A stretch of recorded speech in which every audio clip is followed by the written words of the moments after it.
Today is February 20th, 2026. I'm on the roof of the Hanemaayer family, where we see that their roofing system has experienced quite a bit of wind damage, multiple wind-torn and damaged creased shingles throughout the entirety of the system. Today I'll be doing a repair attempt. The shingle I've selected is this dimensional shingle. We see a large crease throughout the entirety of the shingle. What I want to do first is get you guys set up so you guys can view all the work that takes place.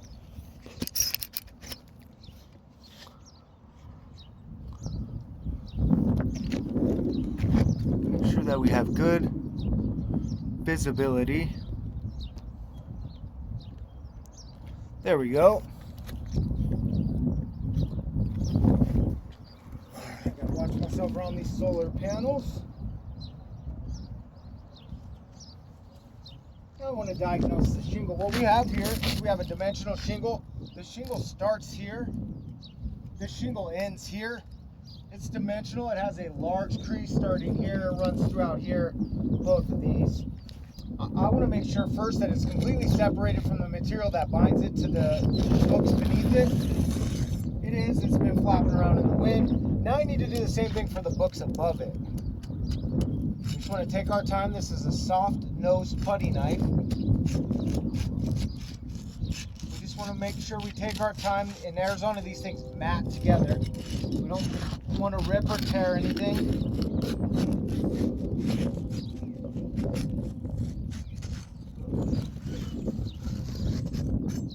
All right, we do see right there that just by exposing it, that was damaged. Now I'm going to remove the shingle from the decking. We just work through the nail strip to get it free. The material, the fasteners that hold it to the decking. Now we'll work to get it removed from the fasteners in the back.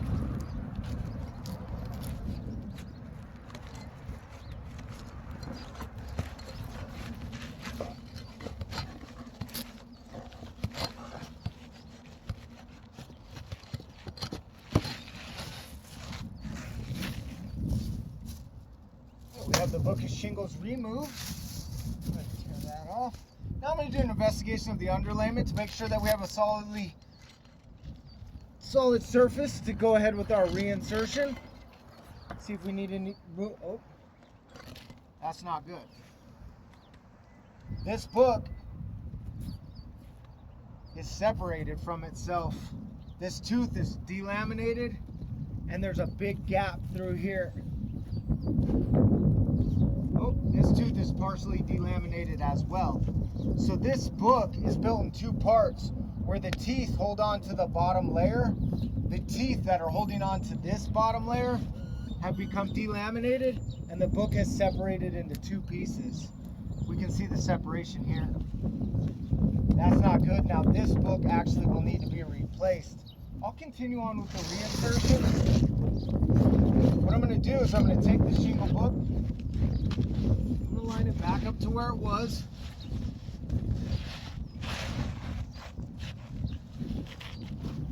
Man, these shingles are just so thin and brittle because of the Arizona heat. They just mat together. They bond. Now I'm going to use my roofing snake. The reason why we use the roofing snake is so we don't have to lift these two books more than necessary to get an appropriate nail strike. I'm going to take my 1 1/4" per code roofing nails. We'll start on one end of the shingle, starting right here.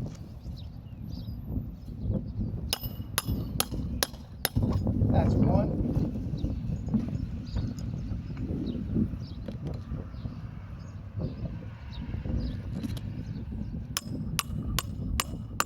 That's two.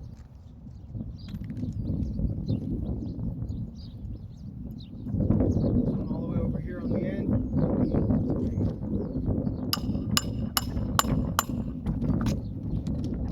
Boom, we have our shingle book back in place. Now I want to do a diagnosis of what's happened to the shingle book above it.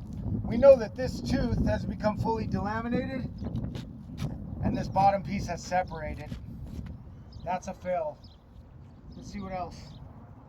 60% of this tooth has become delaminated. 100% delaminated. This tooth, the corner about 2 inches of the 4 inches, 50% of it delaminated. So in essence, by removing this book, the teeth on this book have completely become undone, separating it into 2 pieces. This is now a damaged book.